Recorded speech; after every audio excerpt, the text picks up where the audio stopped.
¿Crees que se quiere acabar con la familia tradicional? Sí. ¿Por qué? Porque es un obstáculo para el control social. La mayor protección para una persona es una familia. ¿No crees que esto choca un poco con la narrativa de vamos a traer un montón de inmigración que tiene mucho arraigo a lo mejor a su religión y a su familia, que es muy tradicionalista en la parte musulmana? Pues claro, pero en su país, sí, su arraigo tiene que ser allí. El derecho que hay que proclamar es el derecho a no emigrar. Resúmeme para una persona que no ha oído hablar de esto nunca, ¿qué es la Agenda 2030? Pues es un plan diabólico, no, ideas sueltas, ¿no? Y todas además aparentemente muy bonitas. Acabar con el hambre. Pero luego si vas a la letra pequeña te dice, ¿y cómo vamos a acabar con el hambre? Fundamentalmente quitándote a ti tu dinero de tus impuestos a las clases europeas y a las clases trabajadoras occidentales para, a través de las ONGs, que llegue supuestamente la ayuda al desarrollo, pero luego vemos que no es así. Gobierno mundial, una economía mundial, una sociedad mundial, una cultura mundial, todo, y acabar con toda la riqueza, la diversidad de las naciones. Lo que quieren es arrasarlo todo. ¿Cuál crees que es el fin último de todo ello? Pues someternos. Hay que acabar con la familia, hay que acabar con la nación y hay que acabar con la fe religiosa cristiana. Y aquí ya se está trabajando en el 2050. Esto queda que lo sepamos, Víctor. ¿Por qué crees que se te tiene muchas veces como la imagen del villano de Vox? Están pirados. Están pirados y mienten.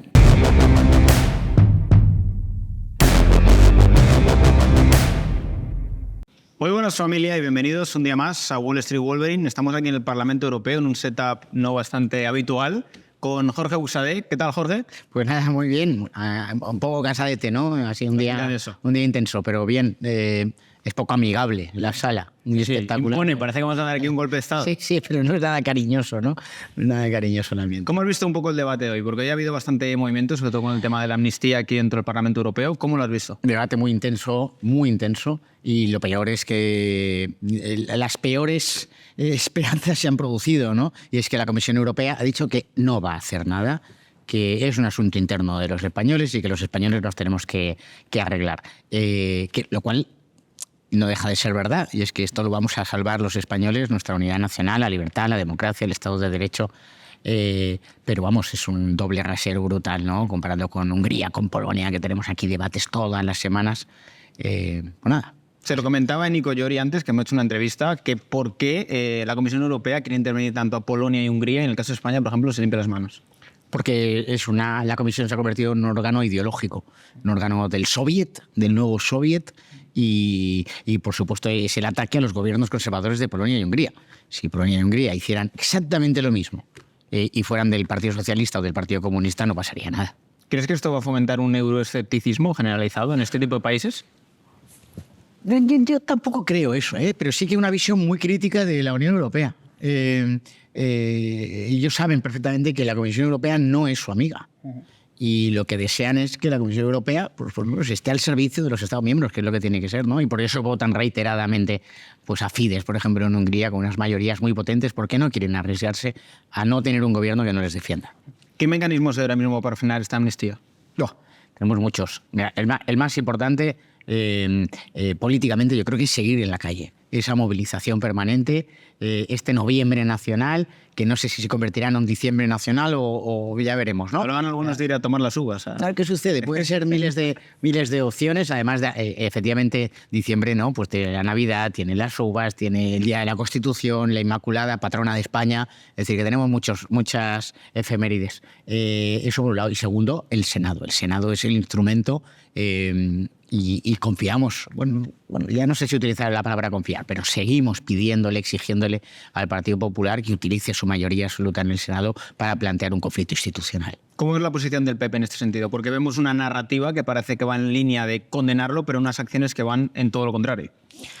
Pues es lo que tiene el Partido Popular, ¿no? Que un día dicen una cosa, otras veces otra. Algunos ven perfectamente el camino correcto, otros pues hemos utilizado mucho la expresión de estar despistados, ¿no? Pues es verdad, hay algunos que están despistados, algunos aquí en Bruselas y muchos en Madrid, pero bueno, yo me voy a quedar con la parte buena, como siempre hacemos, con todos aquellos que lo están entendiendo, utilizar las comunidades autónomas para presionar y defender. Es que estamos defendiendo cosas muy importantes.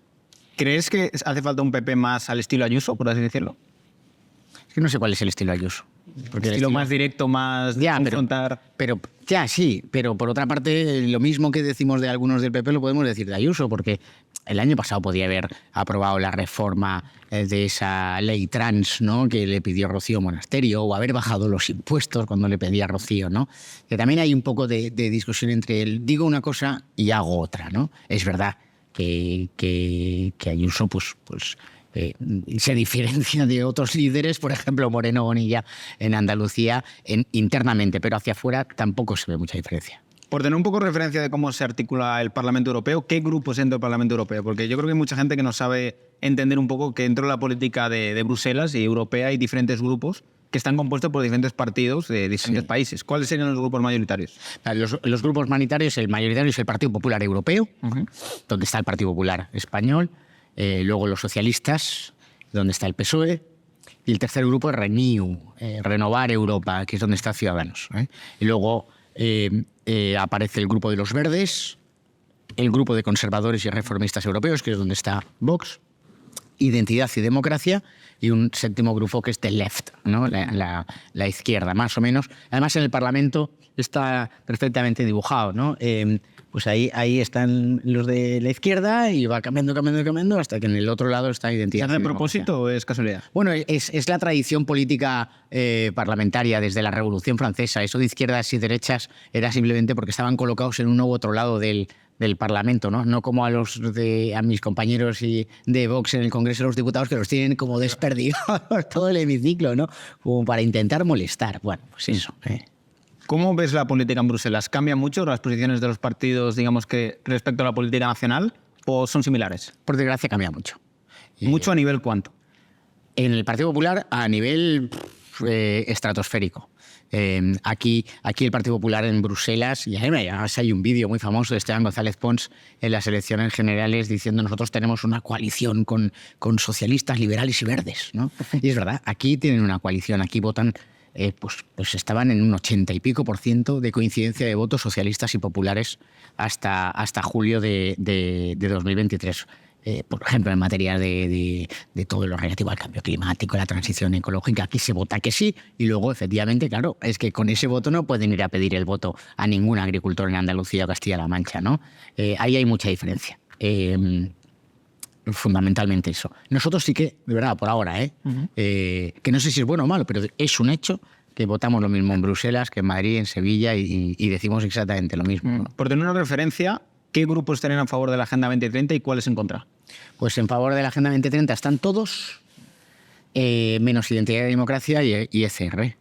Pues, está la cosa complicada. Está complicado, 5-2 estamos. Sí. El número de diputados más o menos unos 130, con mayor o menor virulencia nos enfrentamos a esa agenda, y otros 600, ¿no?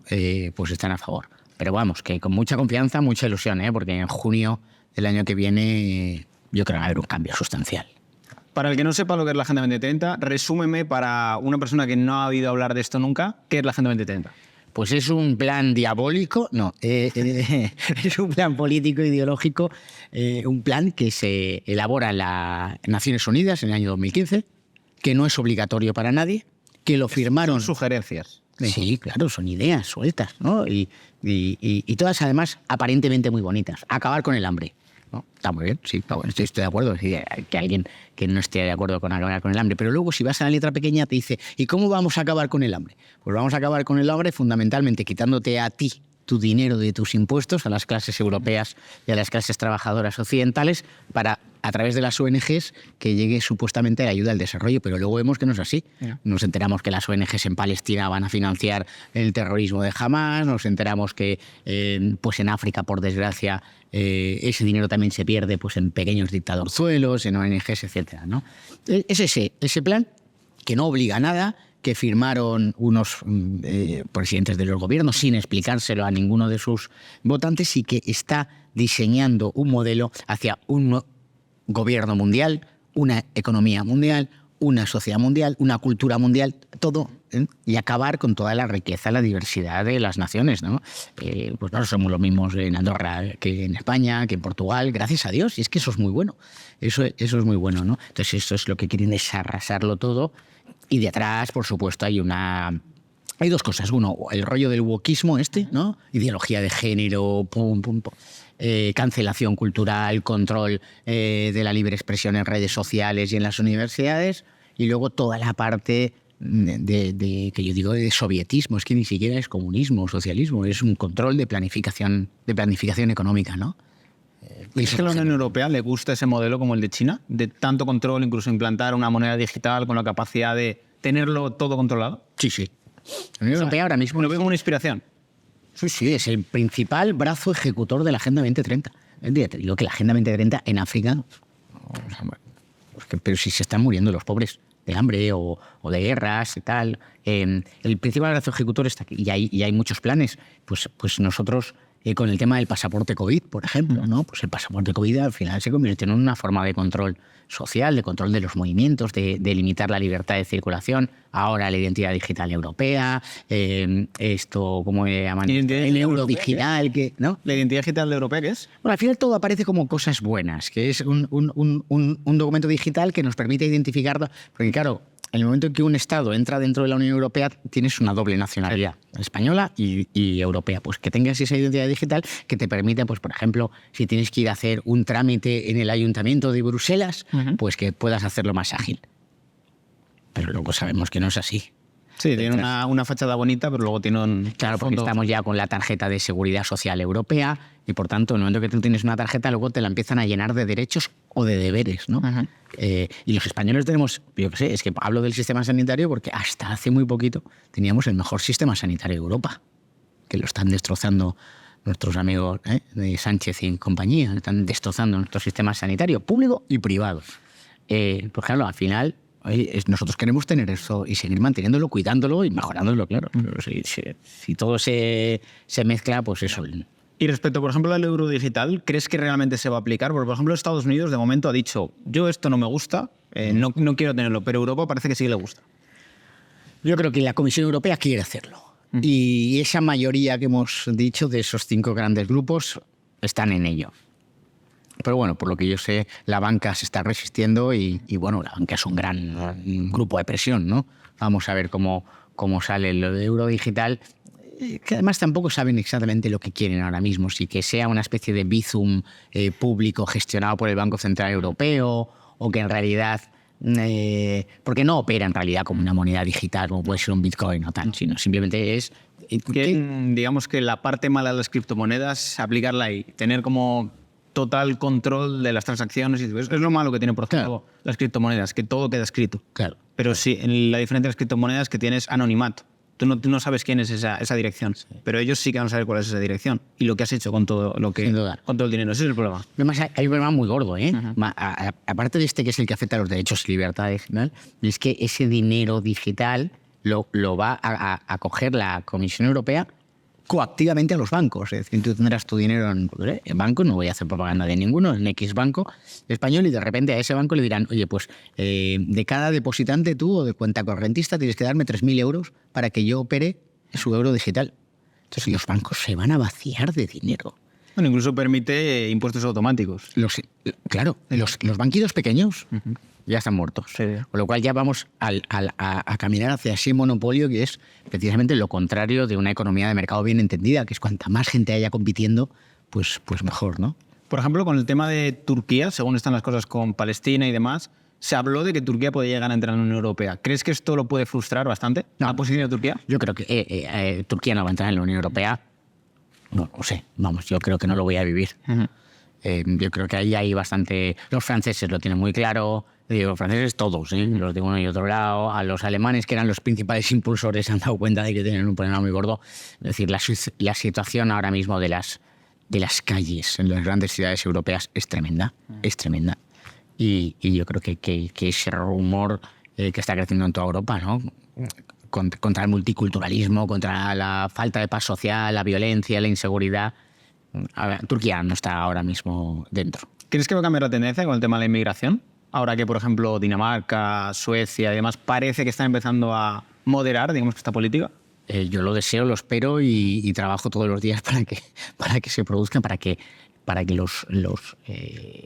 lo que están viviendo los españoles en la calle, pero los españoles, los franceses, los holandeses, pues se traslade a los parlamentos nacionales, a los gobiernos nacionales y también a los parlamentos, al Parlamento Europeo, ¿no? Aquí vivimos, no, yo no me meto dentro del cuadro de las élites, aunque en el fondo vivo absolutamente al margen de la realidad, ¿no? Joder, cuando vas a Barcelona y vas al Raval, cuando vas a Almería, cuando vas a algunos barrios en Valencia y ves la realidad. Pero además nosotros tenemos la realidad delante nuestro. Lo que va a suceder en España dentro de 10 años, ¿lo podemos ver? Pues hablábamos de Bruselas, o podemos hablar de Barcelona, del Raval, o podemos hablar de París, de Londres, de Estocolmo. O sea, yo creo que cualquier español, si se va a Bruselas un tiempo a vivir, alucinaría cómo están las calles. Sí. O sea, es literalmente como trasladarte a África, literalmente. Bueno, es eso, es la falta de identidad, ¿no? Y al final, ¿qué sucede? Pues que Bruselas pierde su identidad. Supongo que la tuvo en algún momento. Yo no la he conocido.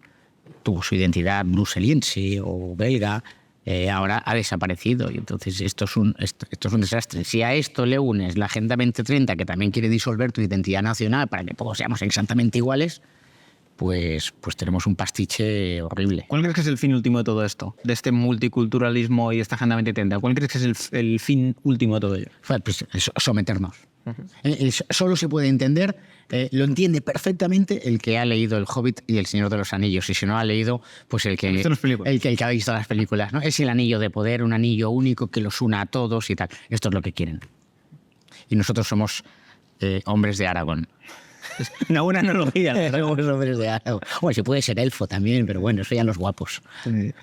Respecto a todo esto, ¿tú crees que de verdad todo esto se plantea desde una élite capitalista que quiere a lo mejor abaratar los costes, o estamos hablando de que toda esta inmigración viene por el tema de las pensiones?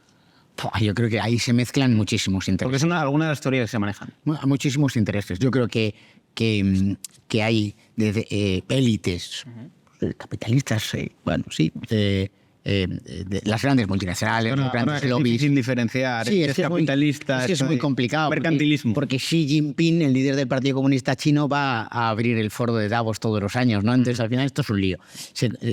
Efectivamente, los intereses de grandes multinacionales, pero digo grandes, no estoy hablando de Mercadona, no, de grandes multinacionales, de grandes oligarquías, que efectivamente, si los estados desaparecen, si todos tenemos la misma cultura, al final nuestra cultura es la misma gastronomía, la misma ropa, la misma música, tal. Pero no, es perfecto porque yo amplío mi mercado. Sí, economía de escala a nivel mundial. Si consigo colocar la misma música en Abu Dhabi que en Madrid, pues oye, pues es un negocio. Y luego toda la parte ideológica, que ahí el elemento, eso que nosotros hemos hablado del marxismo cultural, está ahí permanentemente. El marxismo, y esto lo sabemos todos, los marxistas se dan cuenta de que no van a ganar nunca porque no tienen razón, y se dan cuenta entre la Primera y la Segunda Guerra Mundial y se inventa lo del marxismo cultural. Hay que acabar con la familia, hay que acabar con la nación y hay que acabar con la fe religiosa cristiana. Y entonces ahí confluyen todos. Es Soros, es Klaus Schwab, el del foro de Davos. Estos tipos son marxistas. Hombre, pues por lo que dicen sí. Pero como viven, pues viven como la peor imagen del capitalista injusto, insolidario, egoísta y tal. Es una mezcla ahí y nosotros en medio del torbellino. La pregunta interesante aquí es, si tú realmente eres el líder de todo esto, como podría ser Klaus Schwab en ese caso, ¿por qué das la cara? O sea, ¿por qué quieres ser la imagen de todo eso? O sea, yo creo que uno que de verdad quiere hacer eso pone a otro, por así decirlo. O sea, ¿por qué Klaus Schwab quiere como abanderarse todo ello? Es su proyectito, ¿eh? Es su proyecto. Y hay muchos en foro de Davos, pero tenemos un montón de alianzas multinacionales, alianzas globales y cosas de estas que te pones a viajar durante una tarde por internet y es alucinante. Pues no sé, nunca he hablado con él, nunca se lo he preguntado, pero estos existen ahí, y estos tienen un plan. Y la Agenda 2030 es su último gran documento. Antes habían tenido otros. Este es el último, pero, o mejor dicho, el penúltimo, porque el 2030 queda ya nada, se va a acabar, y aquí ya se está trabajando en el 2050. Esto queda que lo sepamos, Víctor. ¿No crees que con el COVID realmente no han conseguido un poco lo que buscaban, por así decirlo? ¿Ha habido demasiada resistencia a lo que realmente buscaban? Yo creo que ha habido resistencia y quizá muchos no se la esperaban, pero les ha servido, ¿eh? Les ha servido. Ellos, la Agenda 2030 fundamentalmente se basa en el tema del clima, el miedo a la destrucción del planeta, etcétera, etcétera. Eso yo creo que se han dado cuenta que lo del clima está bien, pero que en el fondo la gente, oye, que en agosto haga 33 grados, pues ya se agradece, ¿no? Y no ha llegado a calar. La gente ve que todo esto es un poco mentira, que el planeta tenía que haber desaparecido hace ya 5 años, según Greta Thunberg, o la ONU hablaba del año 2000. Lo han aportado ahora un poco. Sí, claro, pobrecita. Muñeco roto. Pobrecita, sí. Pero sus padres ya se han enriquecido bastante. Y entonces lo del clima tal, pero lo de la salud yo creo que sí que se han dado cuenta. O sea, tú, por ejemplo, que toda la vida, desde pequeñitos, yo crecí con la frase de, ¿cómo era? Eso de la salud es lo primero. Entonces, claro, te dicen la salud es lo primero y eso se nos ha metido a todos en la cabeza. Entonces, cuando te dicen, oye, o haces esto o te mueres. Podemos decir palabrotas aquí, ¿no? Sí. Yo no debería porque... Todas las no que debería. quieras. Esto acojona. Sí. Acojona. Si haces esto, te mueres. Eso han visto que funciona. Pero también se han dado cuenta que hay una resistencia, efectivamente, que hay un porcentaje de las sociedades y cuanto menos occidentalizadas, mejor. Es decir, en Rumanía, en Bulgaria, en Polonia, en Hungría, la resistencia ha sido muy superior que lo que ha sido en Francia o España, ¿no? ¿Crees que van a aplicar mucha más propaganda o van a invertir más en esa Agenda 2030 en estos países porque tienen más resistencia? Sí, por supuesto. Y ahí, por ejemplo, Open Society tiene varios proyectos financiados por la Comisión Europea para operar en esos países. Es irónico porque también Soros, digamos que fue el que financió a Víctor Orbán al principio. Bueno, eso dicen, pero vamos, yo tampoco lo tengo muy Pero luego lo primió del país. Muy claro, ahí es una batalla brutal porque efectivamente, Orbán tiene su política, una política muy nacional, muy identitaria, y por tanto, claro, Soros es exactamente lo contrario, es el globalismo puro, Hungría tiene que desaparecer, fronteras abiertas y tal, ¿no? Yo creo que estos grandes magnates tienden a financiar como a todo el mundo. Pero luego, cuando quieren financiarte y te dicen tienes que hacer esto y tú te resistes, pues te conviertes en un enemigo suyo. ¿Crees que hace falta un perfil así de derecha, por así decirlo? Porque la derecha como que muchas veces no tiene esa capacidad de financiación de filántropos que quieren hacer, digamos, que su visión del mundo. ¿Crees que hace falta un George Soros de derechas? Pues ojalá hubiese gente con dinero, emprendedores, empresarios, pero que no financien partidos políticos, ¿verdad? Que no gasten ni un duro en financiar partidos políticos. Claro, proyectos concretos, medios de comunicación, obras de teatro, películas. Sí, lo que está haciendo Sound of Freedom, ¿no? Por ejemplo, esa película de Verástegui y tal, es decir, el impacto político, ideológico, de valores, ¿no? Que se dice ahora, es muy superior a veces que el discurso, por supuesto, que puede hacer un político aquí en el Parlamento Europeo. ¿Por qué crees que se ha ocultado tanto de esa película? Porque realmente se ha hecho todo lo posible para que no se lea. Porque está contando una gran verdad. Está contando ¿Y por qué negocio. no se quiere contar esa gran verdad? Porque es un gran negocio, porque gana muchísimo dinero con esto, con el de la trata de niños y muchísimo más, ¿no? Yo creo que va a ir saliendo porque además yo creo que Verástegui es un hombre ya decidido que ha decidido ofrendar su vida en esto, en la defensa de las causas más nobles. ¿Este tipo de cuestiones no salen aquí a coalición en Bruselas? No, aquí lo intentamos sacar nosotros y nunca hay debates de esto. Aquí se ha impuesto el discurso del género y tal, y entonces cuando quieres hablar, pues por ejemplo, ¿no? De la ley del sí es sí, que nosotros trajimos aquí, oye, pero que están liberando violadores y agresores sexuales, pues entonces utilizan siempre la misma cosa. No, es que es un tema nacional, aquí no nos metemos. Pero cuando es en Polonia o en Hungría, entonces sí que, ¿no? Doble rasero. Y otra cuestión que yo creo que mucha gente se pregunta, con el tema de los ocupas, toda persona extranjera que ha hablado de este dice que le sorprende muchísimo. ¿Se trae este tema aquí a Bruselas y a Europa en general? ¿Se ha hablado de ello? No forma parte de la agenda oficial del Parlamento Europeo. O sea, realmente no se trae nunca aquí. Nosotros hemos traído aquí iniciativas a la Comisión de Peticiones. Hemos traído eso, hemos traído lo de las menores tuteladas y abusadas en Baleares. Pero todos esos temas, pues es que no estamos en la mayoría, con lo cual, joder, claro, nos tienen que votar. Tenemos que conseguir mayoría, Vox y muchos otros partidos que plantean lo mismo, porque si no está en su agenda, es directamente expulsado. ¿Cómo describirías esta nueva derecha que está surgiendo, que está entendiendo un poco más como la forma de hacer política a nivel de propaganda de la izquierda? Que yo creo que ha aprendido un poco más esa parte de no tanto dato y más eludir al sentimiento, por así decirlo. Pues muy contento. Es una derecha valiente, es una derecha joven, una derecha arriesgada. Yo creo que se acabó el tiempo de la prudencia, del pactismo, el compromiso y la componente aquí. La frase más repetida en el ámbito europeo es compromiso. Tenemos que alcanzar un compromiso.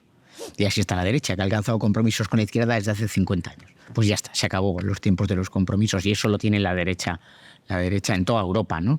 Desde el movimiento de reemigración en Francia hasta el Noviembre Nacional en Madrid con Ferraz.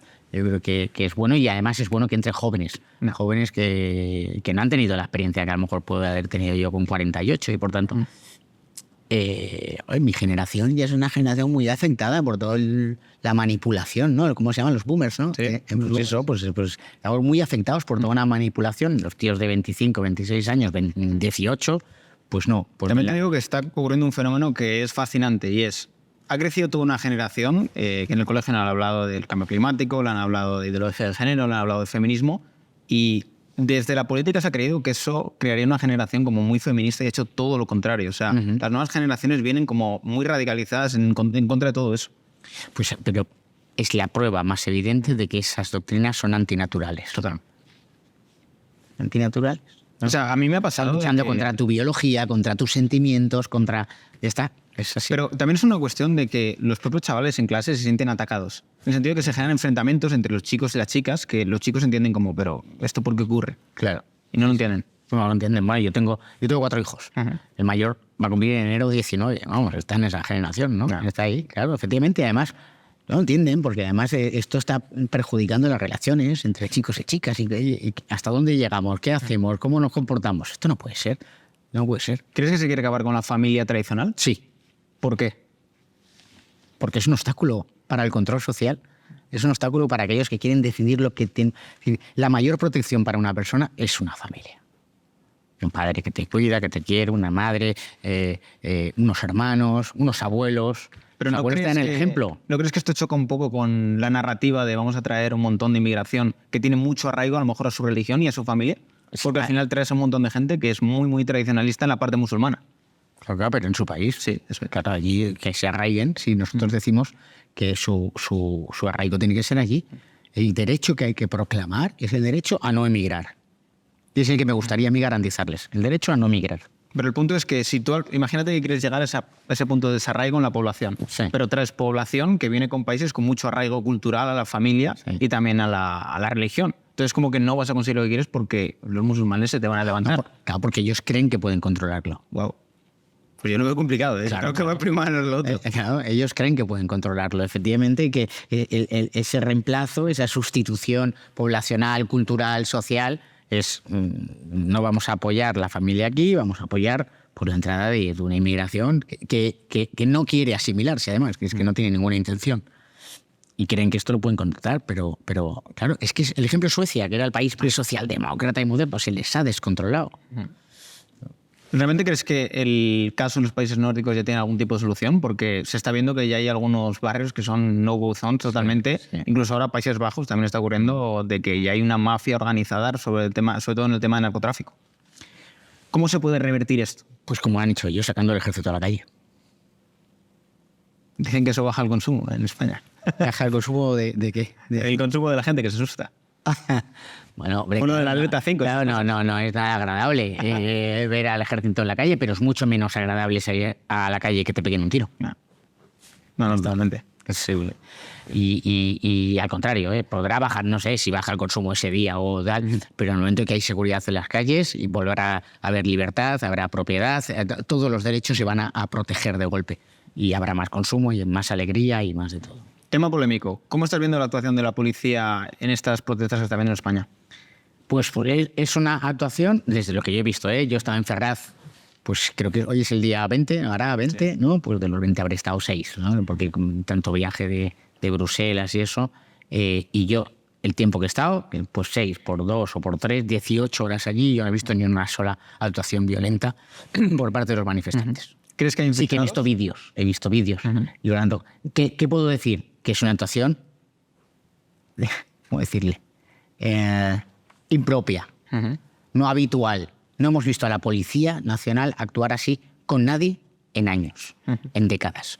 Y eso, por tanto, es del policía. Es una orden política que se da indiscutiblemente. Y luego, pues efectivamente, sí que conozco el caso de situaciones pues que llama mucho la atención, que son lo que hablaríamos de una detención arbitraria. Tener a alguien 48 horas en un calabozo para luego salir con un auto de archivo por sobreseimiento, pues no es propio. Y eso es porque la policía está sujeta a una presión brutal por parte de Marlaska y Sánchez. ¿Y esto por qué? Porque va camino de la tiranía. Si es que lo hemos visto en Venezuela, lo hemos visto en Argentina. No, Argentina empieza a levantar algo la cabeza, ¿no? En Chile, en toda Hispanoamérica es lo mismo, ¿no? Entonces yo creo que hay que poner el dedo en la llaga en Marlaska y en Sánchez. Y por supuesto, a la policía exigirle que no cumpla las órdenes ilegales, pero no solo a la policía, y a cualquier funcionario. No tienes ninguna obligación, ningún deber de yo he sido funcionario. Y bueno, y en realidad lo sigo siendo. Y la orden ilegal, la orden manifiestamente ilegal, pues no tienes por qué cumplirla. ¿Cómo has visto el fenómeno Javier Milei? ¿Te ha sorprendido? ¿O crees que realmente es algo que se veía venir viendo un poco cómo estaba el país?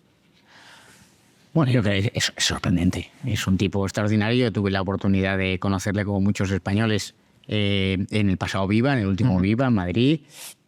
Es un tipo sorprendente de imagen, de frescura del discurso, etcétera.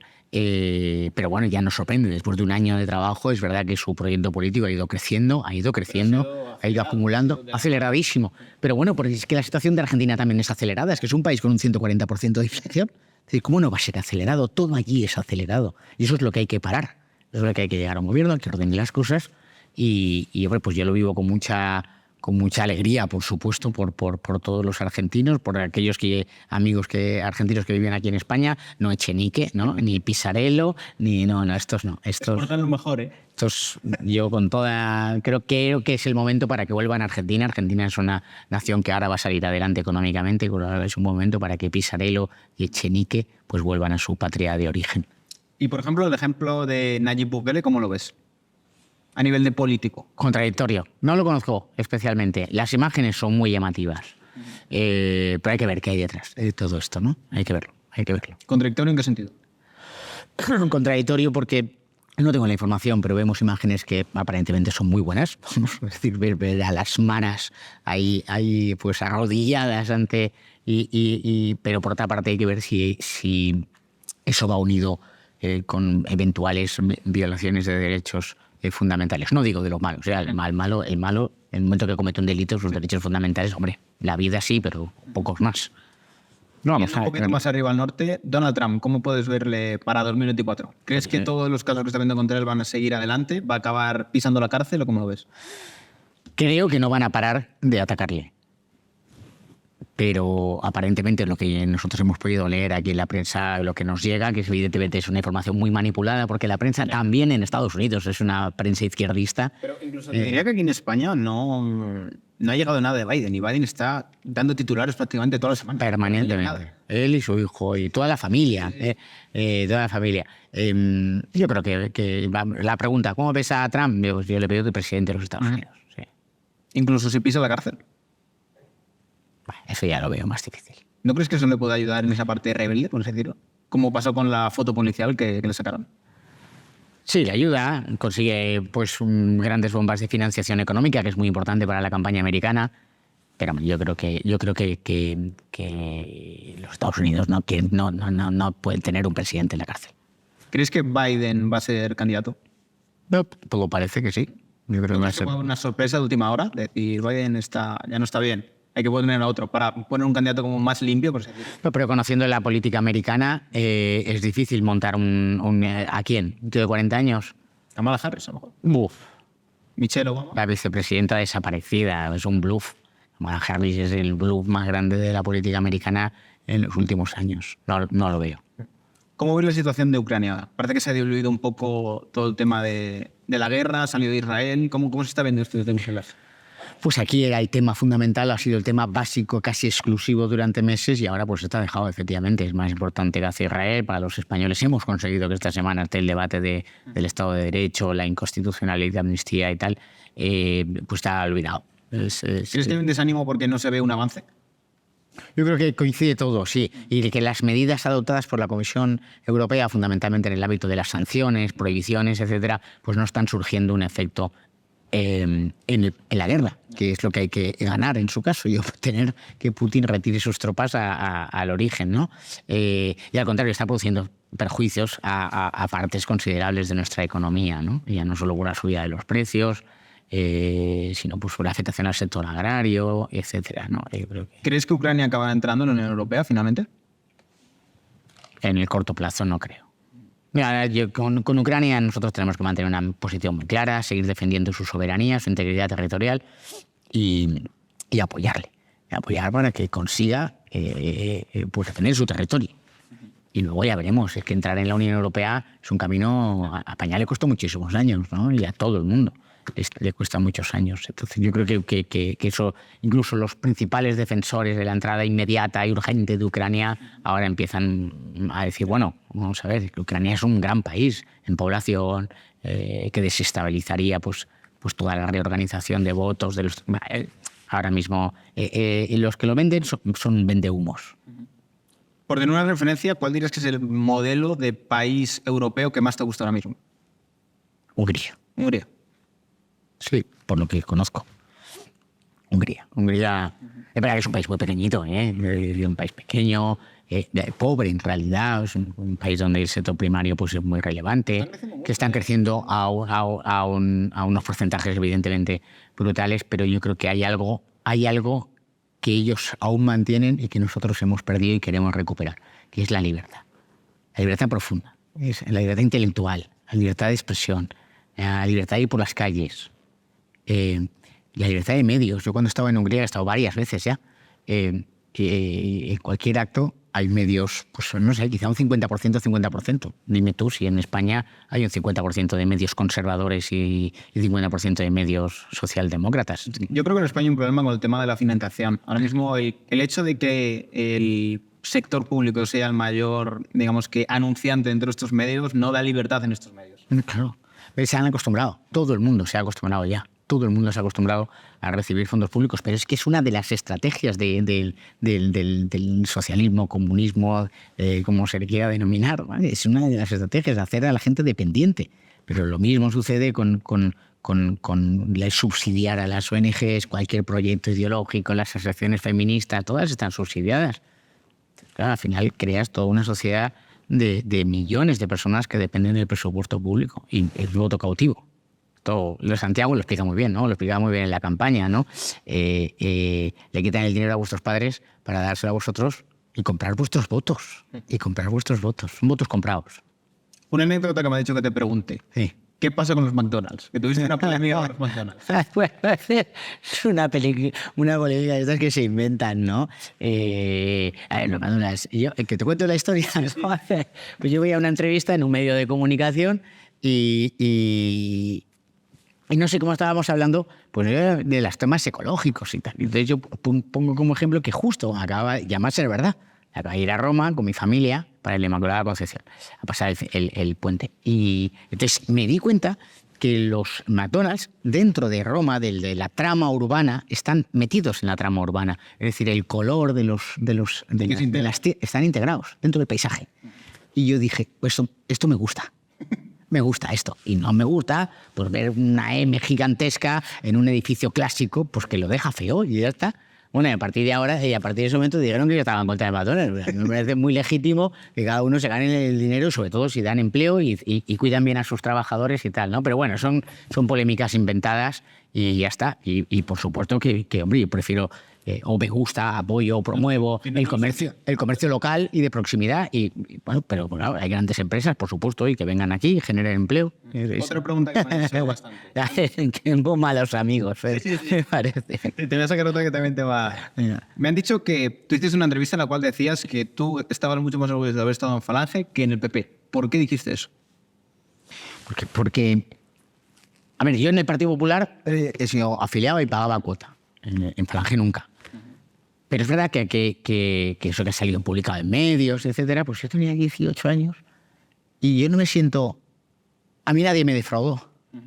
Y de Partido Popular sí que me defraudó. ¿En el sentido de que no veías gente con principios o con ideas? Mira, yo estuve en el Partido Popular, yo me afilié al Partido Popular el día después de los atentados de Atocha. y me desafilié el 9 de noviembre de 2014, que es cuando hubo el primer referéndum separatista en Cataluña, el Botifarréndum, que es el primer intento que hicieron. Fíjate, entre el Partido Popular del 2004 al Partido Popular de 2014. Yo sigo siendo más o menos pensando lo mismo, que, hombre, pues han pasado unos cuantos años, he madurado, me he casado, he tenido 4 hijos y ya he probado una oposición, coño, pues no sé si maduras, eso ya no sé si he madurado. He confirmado parte de mis convencimientos, cosas que yo creía cuando tenía 25 y he dicho, pues es verdad, teníamos razón y tenemos razón. Y en otras pues vas adaptándote, ¿no? Y hay otros que no, que se han ido no sé dónde. Pues sí, y me reitero, es que es verdad, es que es verdad. ¿Por qué crees que se te tiene muchas veces como la imagen del villano de Vox? Porque a mí me dijeron, no, a Buxade no lo entreviste. Digo, si Buxade no queréis que lo entreviste, es el que tengo que entrevistar. Pues porque quizá algo mal he hecho yo, también, no lo sé, puede ser.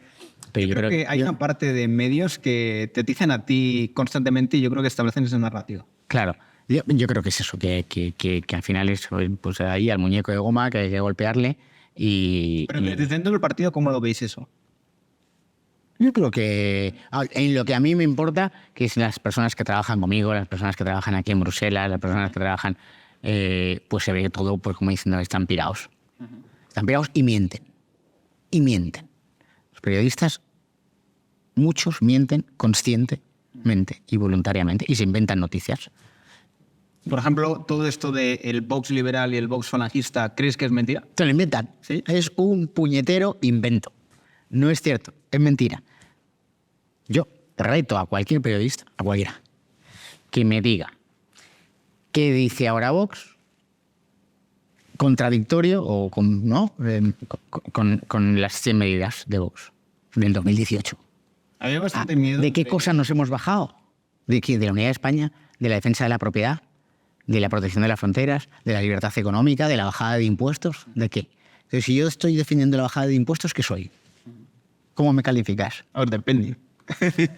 Claro. El problema es que les encanta azuzar el enfrentamiento. Y ellos están en el divide y vencerás porque saben que Vox es un proyecto político muy potente. Muy potente. Un proyecto político moderno, un proyecto político, el único proyecto político en España que ha entendido de qué va el mundo hoy en día. Y por eso les preocupa, sí. Pero ¿podríamos decir que el modelo económico de Vox no va a cambiar? Bueno, es que nosotros, desde las 100 medidas, si tienen nuestro programa, eso, habrá cosas que cambiarán seguro. Seguro. Por ejemplo, en Valencia ya nos hemos cargado, ¿no? Al entrar Vox en el gobierno de Valencia, le damos un palo al impuesto de sucesiones y donaciones. Cuando consigamos que el impuesto de sucesiones y donaciones ya no esté, ya no tendremos que llevar en el programa eso. Pero tenemos unos objetivos. Reducción de los impuestos, el dinero en el bolsillo de las empresas, que el salario de los trabajadores tiene que subir no a costa del empresario, sino a costa del Estado, que tiene que obtener menos impuestos y menos cotizaciones, que se puede gestionar mejor, que las comunidades autónomas son un pozo sin fondo de dinero público, que la sanidad tiene que estar mejor gestionada. Pues es que cualquiera lo entiende. Es como si en una familia, papá, mamá y los 2 hijos tuviesen sistemas de gestión de sus propios gastos. No, pues hay una gestión centralizada. Si es eso no va a cambiar. Eso no va a cambiar. ¿Crees que hay capacidad de acabar con las comunidades autónomas? Porque en teoría es bastante complicado. Haría falta una mayoría muy, muy representativa. Es muy complicado, pero ¿quién le iba a decir casi te iba a decir a tu padre, que sea un poquito mayor que yo, no mucho más, en el año 80, que eso que nadie sabía lo que eran las comunidades autónomas, iba a llegar a donde estamos ahora? Claro que se puede, no en el corto plazo, pero nosotros no engañamos a nadie, incluso en el propio programa. Es decir, queremos cambiar el Estado autonómico con una reforma de la Constitución. Y mientras, hay cosas que sí que se pueden hacer más rápidamente. Lo de centralizar las competencias de sanidad y de justicia, de seguridad, que en Cataluña no haya 17.000 tipos armados, nosotros Mossos de Escuadra. Gente muy buena, pero al mando de unos tipos que han dado un golpe de Estado. Tenemos a 17.000 tipos con armas. ¿No? Bueno, visto así, sí. Sí. Bueno, depende de quién obedezca. Visto así, yo lo viví en el 2017, los Mossos de Escuadra, mientras estuvieron aquellos días, semanas, bajo la obediencia de un gobierno separatista. Cualquiera que viviera en Cataluña lo sabe. Se cortaban carreteras, había actos de sabotaje, violencia y no hacían nada. ¿Crees que hay una forma pacífica de solucionar lo de Cataluña o crees que esto va a ser crónico? Claro que hay una forma pacífica, ¿eh? Sí. ¿Por qué no? Ilegal y pacífica. Esa teoría de que si Vox gana, pues aplicará la ley. No, pero el punto es que al final hay un núcleo de personas en Cataluña importante que es independentista. ¿Cómo esta gente va a renunciar a ello? O sea, que... Pero es que el ser independentista no es como ser español. Prefiero que ser independentista es un camelo y es una opción en la que muchos han vivido y viven de esto. Pero si conseguimos una mayoría suficiente para hacer cosas, pues quitarles el privilegio. Son una casta política privilegiada. Entonces, aplicando la ley y con el apoyo del pueblo español y del pueblo catalán mayoritariamente, en las últimas elecciones catalanas Vox tuvo un resultado extraordinario con Ignacio de Rega y seguimos creciendo, ¿no? Y se puede generar una mayoría porque hay que reordenar el día a día. No puede ser que tengan un sistema educativo que vaya al margen, donde se vulneren los derechos de los españoles. Pues oye, hay que llevar España tú ahora vas mucho por Barcelona, me contabas, ¿no? Pues, como madrileño me sorprende Barcelona. Claro, pero tú llegas a Barcelona y dices, ¿y dónde está España aquí? Pues la agencia tributaria, correos y poco más. Entonces, pues hay que llevar España allí. Porque el gran triunfo del separatismo es que la apariencia de Cataluña es distinta de España. Aunque el alma y la identidad de Cataluña es una identidad española y un alma española. Entonces, claro, hay que expulsar a España de ahí, ¿no? Pues lo que hay que hacer es llevar más jueces y pagarles muy bien y llevar pues más abogados de Estado, llevar, pues a lo mejor hay que llevar alguna oficina pública allí y hay que permitir una mayor movilidad de los funcionarios y, por supuesto, la educación y TV3.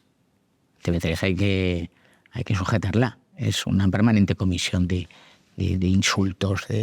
¿Sujetarla en el sentido de controlar un poco la línea editorial o directamente cerrarla? Oye, hay que cerrarla. Claro, no. Sujetarla hay que cerrarla. Pero a lo mejor pues para cerrarla necesitamos unos meses, ¿no? Pero habrá que sujetarla.